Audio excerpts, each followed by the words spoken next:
No matter your age, dating can be quite an experience. If you're a woman who has just dipped her toes into the dating world, you will know it's no joke. It's seriously intense, and can be a task to decide to put yourself out there and find someone who you could one day care about and love. Whether you're 30, 40, or 50 years old, dating should be fun, not intimidating. That's why in this video, I will talk about the big mistakes women make when dating, plus ways you can avoid making them and live your best life while dating. Let's get into the video. Number 3. Thinking you'll know he's the one in the first few months and trying too hard and forgetting to lean back and give him room to lean in. Ladies, having faith or believing in words like love at first sight, trust the feeling, you'll just know, can ruin your life. Women around the world, every second of every day, are winding up with men who aren't right for them because they put too much faith in that feeling. Thinking like this will literally dull down your reasoning faculty so you won't be able to perceive a man's flaws. You women listen to very few women who broke the rule, had the feeling, and were proven right. Years later they're happily married and telling you, when it's him, you'll just know. It's love at first sight. But you've forgotten that for each 10% success story, 90% of other women had the feeling or thought it was love at first sight, and got badly burned but stayed silent about their lesson. Ladies, I want you to let the feeling or the love at first sight be a sign to find him attractive, to explore your connection, to investigate further, and nothing more. The right guy will always prove himself over months and years. If it's him, there's no rush. Trusting the feeling or thinking it is love at first sight is the equivalent of sitting down at a poker table and pushing all your chips in blind. Occasionally, you'll flip up aces, but mostly, you'll lose your stack. Have you ever tried to catch a bug in a swimming pool? You will notice the faster you move your hand forward trying to grab it, the more out of reach it floats. Pull back a little and let him float toward you. When you have healthy self-esteem, you lean back a little more, watch as things unfold, and trust the process. If you're fabulous, which you are, a good man will recognize it. There's no need to try so hard.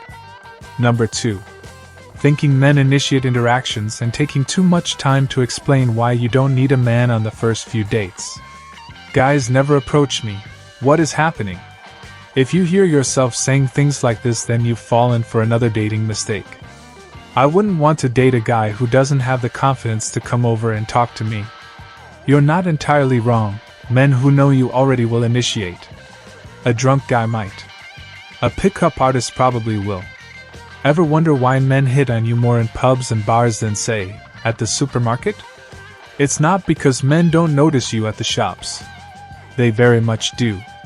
It's because, without alcohol, most men would scale a cliff to fight a lion at the top before they tackled their fear of rejection when they see you, especially when you are very pretty. As a strong woman, which I know you are, you should initiate interactions by giving men the green light. Make eye contact, smile, and give him the look. He has to feel like his chances of success are high, or he will not take the risk.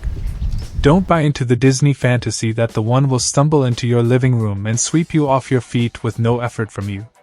You give him the signals, then when he walks over, he gets to feel like it was all him. Ladies, men know you're independent creatures perfectly capable of living happy solo lives.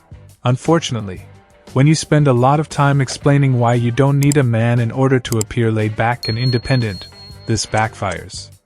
Going overboard and telling a guy how you don't need a man doesn't give him a whole lot of room to imagine being in your life. A good man already knows your worth, importance, and significance. Number 1. Thinking you'll never have to chase a man. Not being desperate in dating, valuing yourself is great. Knowing how much you'll provide for a man's life is fantastic. But making the next leap to my value as a woman means I'll never have to chase a man is taking a big step too far. If he's a high-value man, isn't he also worthy of being chased by a good woman? When I say a high-value man, I do not mean he drives a Ferrari or Bugatti. A high-value man is a man who works hard, lives well, is peaceful, and has the confidence and integrity to go after his dreams, desires, wants, and needs without relying on anyone else. Ladies, you won't become his puppy dog by chasing, and he won't lose respect for you. These things only happen when a woman chases a man without reciprocation. Good dating and great relationships happen when both partners are chaser. A subtle flow of energy back and forth enables each partner to remember the worth of the other. Just like you, a self-respecting man will not hit his head against the wall for long. If you put up walls where you adamantly refuse to chase, he will have the self-respect to stop chasing you.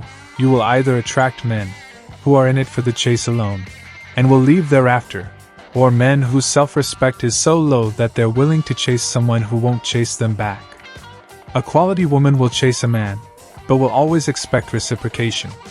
Please like the video and subscribe to this channel. Thanks for watching.